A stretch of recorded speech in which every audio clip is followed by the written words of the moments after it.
Yo, JayZ just opened his mouth after months of silence and buried the boy from Toronto in front of the whole culture. One acapella. No beat. No warning. Just HOV standing at the Roots picnic looking dead into the camera, telling the world Drake's contract is a life sentence. And the entire OVO camp went nuclear trying to spin it. This ain't rap beef no more, man. This is a Cold War 15 years in the making, and somebody's legacy is about to get bodybagged on live streaming. And Drake really thought the jig is up was gonna be his punchline? Bro walked into a chess match holding checkers, and by the time the smoke cleared, Kanye was bleeding too, Nicki was bleeding too, Dame Dash was bleeding too, Tory Lanez was bleeding too. HOV didn't throw one shot that night. He emptied the whole clip. Before we get into it, like, subscribe, don't miss it, nah. Aubrey Drake Graham, Drizzy himself, dropped Iceman and buried inside a track called Janice STFU. He threw the line, "We know how you OGs rockin' already, my N asterisk asterisk asterisk at." The jig is up straight at Sean Carter. He doubled down on Whisper My Name with the $500,000 knot, the dinner bar, mocking that whole viral meme that's been floating around the culture for years about who'd rather take cash than sit across from the god MC. That album dropped in late 2026 on OVO and Republic, hit streaming everywhere at once, and inside 48 hours the internet had already flagged 3 separate JayZ references buried across the track list.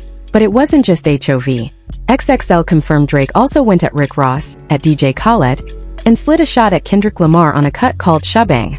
Drizzy really thought a subliminal wrapped in a nickname flip was gonna slide past the god MC, while he was also taking shots at 3 other heavyweights on the same project. That's not strategy, bro. That's a man opening up beef on every front at once with no backup plan. Nah, bruh.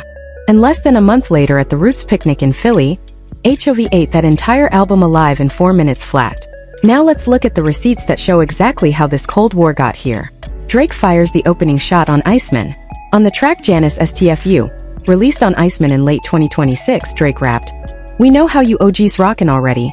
My N asterisk asterisk asterisk A. The jig is up." When I first heard that, I had to rewind 3 times. Because rockin' already is Rockefeller. Jig is one of HOV's oldest nicknames, going back to the Reasonable Doubt era. That's not a subliminal, that's a name drop wearing a Halloween mask. Bro said what? That's the audacity of a man who's forgotten who signs the paperwork in this industry. The $500K dinner bar. On Whisper My Name from that same Iceman project, Drizzy rapped, "I take $500K down to dinner, I never could learn shit from none of y'all." Complex flagged it. Genius flagged it. Instagram was flooded with clip breakdowns of the exact bar within hours of the album hitting DSPs. When I read this, I had to do a double take. Is he serious? That's a direct middle finger to the viral dinner with JayZ versus 500K meme that's been floating around hip-hop Twitter forever. Nah, you can't say that and expect the culture to take you seriously. And here's what makes it worse. Reddit's own hip-hop community immediately clocked that JayZ himself had already weighed in on that exact meme debate months earlier, meaning Drake wasn't even making an original joke. He was recycling somebody else's punchline and aiming it at the person who started the conversation. The Epstein bar. Still on Iceman, Drake spit a line implying island hopping and redacted names, throwing up the rock symbol in the visual before flipping it into a middle finger. That line right there? That's where he lost the plot. You don't do character assassination in a bar, and then act surprised when the god responds with the receipts of your actual contract. JayZ responds live at Roots Picnic May 30th, 2026. On stage in Philadelphia, breaking what Rolling Stone called years of solo concert silence, no beat, pure acapella, HOV rapped a 4-minute freestyle where he hit, "The jig is up, nah I'm up 10. Wrong shot, champ, you got to look up again. Nas look up to HOV, I never looked up to them. The crackers got your publishing gangster, go talk tough to them. Don't talk success to me, UN asterisk asterisk asterisk as his workers. In perpetuity is how your contract is worded." Nah man, that's not a diss, that's a public execution. When HOV said in perpetuity, the whole culture gasped because that's not a bar. That's a legal term ripped straight out of Drake's actual paperwork. Rolling Stone's own write-up called it a reminder of the strange position HOV now occupies, too big for petty rap beef, and yet still capable of ending a man's week with 4 minutes and 0 production behind him. HOV didn't stop at Drake. BET confirmed that same night HOV also went at Kanye West, Nicki Minaj, Tory Lanez, and Dame Dash in that same freestyle. That's 5 separate names, 1 freestyle, 0 beat, and Entertainment Weekly's framing was blunt. HOV reminded the world he's still a force of nature whether he's releasing music or not. Y'all understand how rare that is? Most rappers need a studio, a producer, a mixing engineer, and 3 months of promo to land a shot this clean. HOV did it standing on a festival stage with a microphone and a memory. Nicki Minaj's Grammy-night meltdown. Hours after Trevor Noah took a direct dig at her during his 2026 Grammys monologue, Nicki posted a cryptic string of posts about satanic rituals, writing that an unnamed artist had been practicing rituals, and that, as they do their ritual tonight, God Almighty will reveal himself to them. CNN's own coverage confirmed the controversy sparked immediately after the ceremony, with Nicki making cryptic claims about satanic rituals by an unnamed artist, while simultaneously getting political online. When I saw this, I was like, nah, this is different. Y'all screaming ritual on main over and over? Yahoo's breakdown noted she went full Kanye-style rant after skipping the show entirely, slamming the Grammys itself as a ritual, and separately calling out JayZ by name in the same rant. Bro, that's the move of somebody who ran out of rap ammo and switched to conspiracy ammo instead. Nicki tries to flip the narrative politically. The Advocate reported that in the same stretch, Nicki tried appealing directly to LGBTQ fans while spreading conspiracy theories about JayZ, an attempt at a political pivot that landed with almost nobody in the culture. That's not a diss track. That's a full identity crisis playing out in real time on a platform with no delete button fast enough. JayZ on GQ denying the Kendrick conspiracy.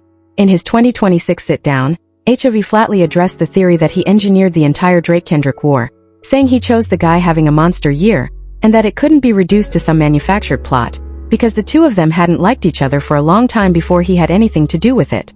Man, that's the coldest kind of confidence. He didn't yell.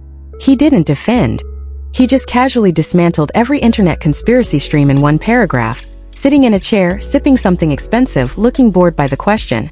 Now that we got the quotes, let's connect the dots, because y'all didn't notice this though. Every one of these shots is sitting on top of a 20-year buried timeline. Remember that in Perpetuity bar? Landed decades after the industry's earliest documented tension between the Cash Money camp and Rockefeller. Back when contracts were being fought over behind closed doors long before Drake ever had a platinum plaque. That contract language HOV referenced isn't random. It's the exact kind of clause that gets buried in recording deals precisely so artists forget it's there until somebody reminds them publicly on a stage in front of cameras with nowhere to hide. That $500K dinner line landed right in the middle of Drake's own campaign to position himself as the biggest commercial force of this rap generation. Any smart person would have taken the commercial wins and shut up about the elder statesman of the genre. But Drizzy isn't smart in that particular way. He took the wins and used them as a permission slip to disrespect the man who wrote the blueprint he's still profiting off of. Terrible timing, bruh. Remember that Epstein-adjacent bar? It dropped while HOV was still in a defense posture around a legal battle he refused to settle quietly. His own words in the Variety sit-down were that the previous year was defense, and 2026 was offense. So Drake threw a bar implying serious criminal association on the same album cycle that HOV publicly said he was moving to offense mode. That's not strategy. That's a man walking into a lion's cage holding a steak and asking why the lion looks interested. That Roots Picnic freestyle landed less than a month after Iceman dropped. Just enough time to let Drake's numbers peak so the response would hit right as the honeymoon period wore off, and the discourse cycle was already looking for its next chapter. That's chess. Meanwhile, Drake was still doing victory lap press about his own rollout, while the assassin was already writing bars in a notebook somewhere. And here's the piece nobody's saying. Nicki's ritual language meltdown happened the same weekend as the 2026 Grammys, the exact night Trevor Noah publicly mocked her from the stage in his monologue.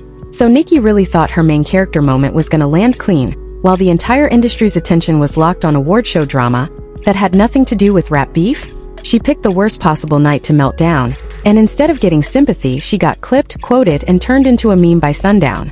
The GQ interview happened while online chatter kept insisting HOV had personally orchestrated the entire Drake-Kendrick situation for business reasons. HOV gave the calmest, most measured answer of his career, essentially saying, "This beef existed before I did anything, I just picked a side in something that was already boiling."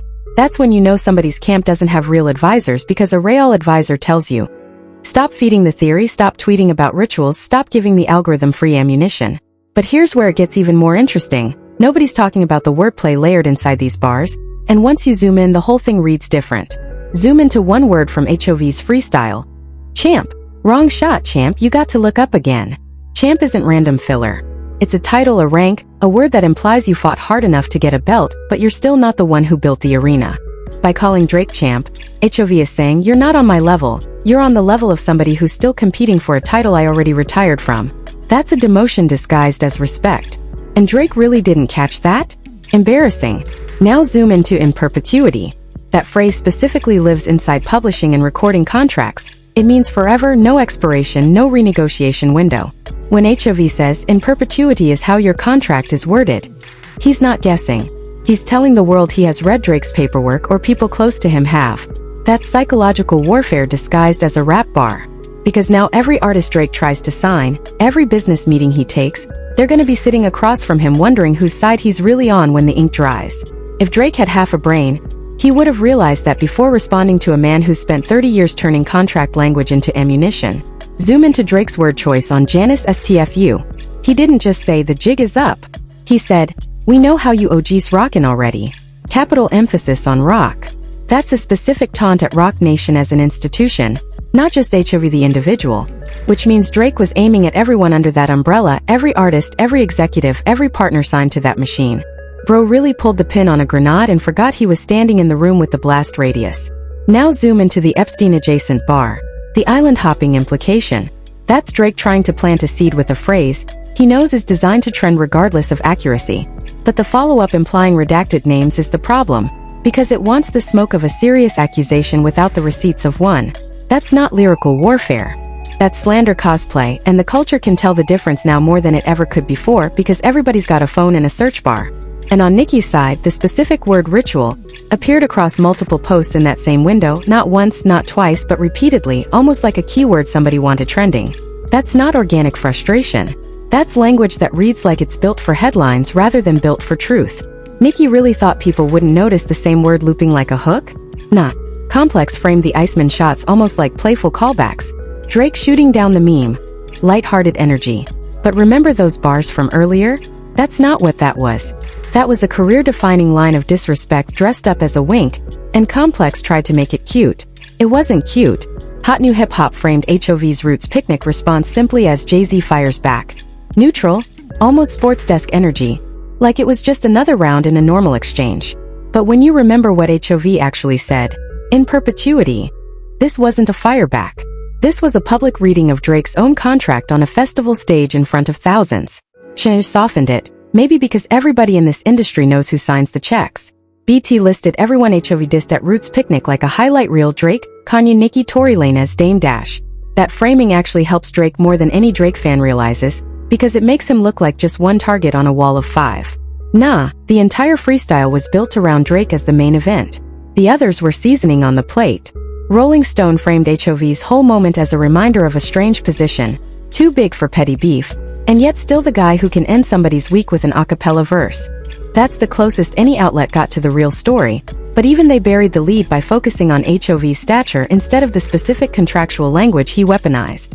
Variety framed HOV's GQ sit-down as him simply opening up. Soft, reflective, elder statesman energy. But that framing missed the kill shot. The moment HOV dismissed the entire conspiracy theory in one clean paragraph, on the record, so it could never be walked back or reheated by anybody trying to sell a different story later. And now the counter-narrative.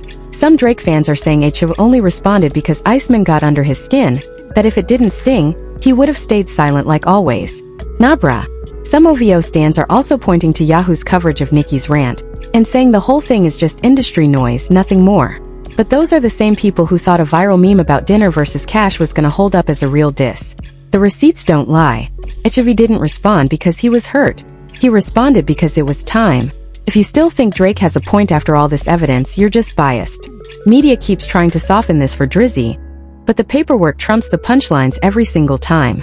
But here's what nobody is saying: the mainstream is trying to sell y'all one story, that this is just two rap legends going at it, respectful competition, the culture eating good. Complex, Billboard, Hot New Hip Hop, Rolling Stone, they all want to wrap this in a cute little bow and call it hip-hop chess. Here's what they won't tell you. This isn't rap beef. This is a generational ownership war. And Drake is on the losing side of history. Every shot HOV has ever thrown at Drake, going back over a decade, has been about one thing: ownership. Not lyrics. Not streams. Not chart positions. Ownership. Who owns the masters?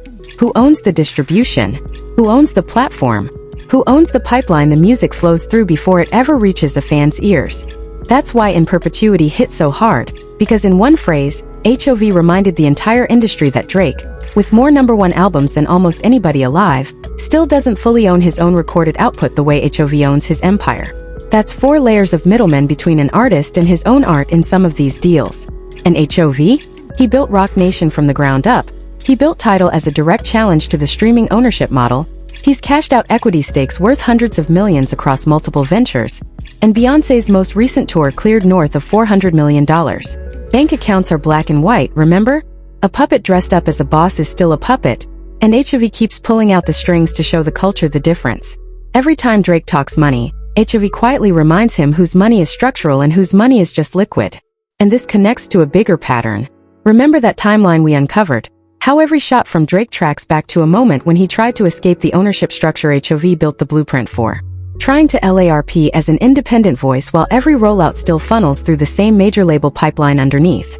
That's why the jig is up bar backfired so hard. Because the real jig that's up is Drake pretending to be his own boss while operating inside somebody else's architecture. This is also a historical pattern, and it's the same playbook that's ended runs for artists across every era of this genre, mistaking chart position for chess position, mistaking commercial dominance for structural power. We've seen this before. Drizzy is on the losing side of history because he still thinks hits equal power. Hits are rental. Ownership is forever. Now here's the psychological warfare layer nobody's touching. HOV didn't respond on wax. He responded a cappella. No beat, no album, no streaming revenue attached to the moment at all. Why? Because a wax response would have given Drake a platform to counterpunch on his own terms, on his own timeline, with his own producers. An a cappella freestyle at a festival is a receipt without a rebuttal window built in. Drake can't diss a freestyle on his next album without looking like he's chasing a moment that already passed and went viral without him. HOV is playing chess while Drake is playing checkers, and every move Drake makes right now is predictable to anybody who's been watching this unfold since Iceman dropped. And let's talk about the authenticity question, because this is where Nicki's whole camp really exposed itself. When you resort to accusing somebody of satanic rituals on the timeline instead of writing a bar, you're not fighting a rap battle anymore. You're doing what desperate people do when they run out of actual ammunition.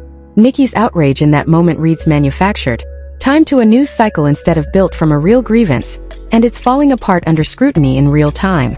Drake represents an older model of manufactured mystique that a chunk of the culture is done indulging. The newer wave of artists coming up own their masters, build their own platforms, and don't need a tangled label chain to release music into the world. Drake is one of the last major stars of the old label era, and HOV keeps reminding everybody bar by bar exactly what that costs you long term. That's Drake's desperate attempt to stay relevant in an era that's moving past the old model fast. The industry doesn't need any single artist anymore the way it used to. Virality creates stars in 48 hours now. And that's why every HOV shot lands so clean. Because HOV isn't fighting Drake the rapper. He's fighting the era Drake represents. And that era is running out of road. Here's what's most likely to happen. HOV doesn't need to respond again. Not on an Iceman follow-up. Not on any Drake comeback attempt.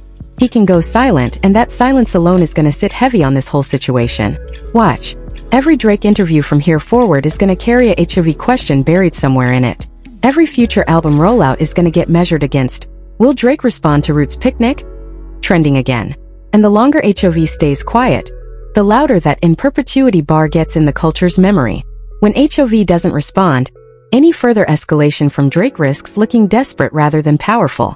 Expect pressure for Drake to escalate anyway, maybe a diss track disguised as an album cut somewhere down the line, but the silence from HOV's side is doing more damage than any 12 bars could. Mark my words, this HOV situation question is gonna follow Drake into every press run for the foreseeable future, while HOV just keeps building, keeps showing up to festivals when he feels like it, and says exactly as much as he wants to and not one word more. Now if HOV does decide to respond one more time, on a Roc Nation compilation, a surprise feature, or any future solo output, it's a different level of pressure on Drake entirely. Because HOV is sitting on decades of institutional knowledge he hasn't fully cashed in yet. Contract details, studio stories, business meeting notes, old label disputes that never made it to a headline. Drake is not positioned for what could come if HOV decides to take this all the way.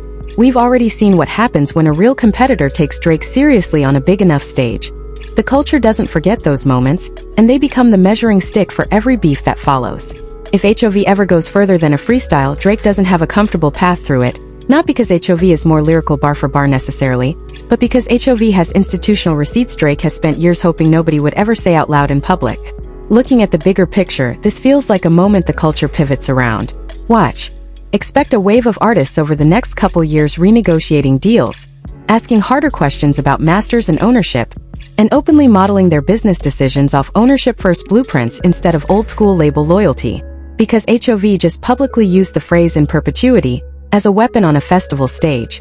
And every young artist on a shaky deal just heard exactly what that phrase can cost them if they're not paying attention. That's a cultural earthquake dressed up as a rap bar.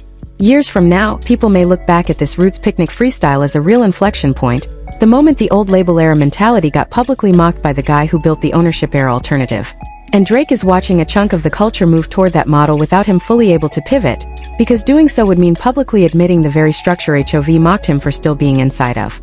Relevance isn't streams. Relevance is influence. And HOV just took a real swing at Drake's influence, and did it standing in a Philadelphia park with no beat behind him at all. Whatever happens next, one thing's clear right now: Drake walked into this cycle thinking he had the upper hand, and he's walking out of it explaining himself. Thanks for watching.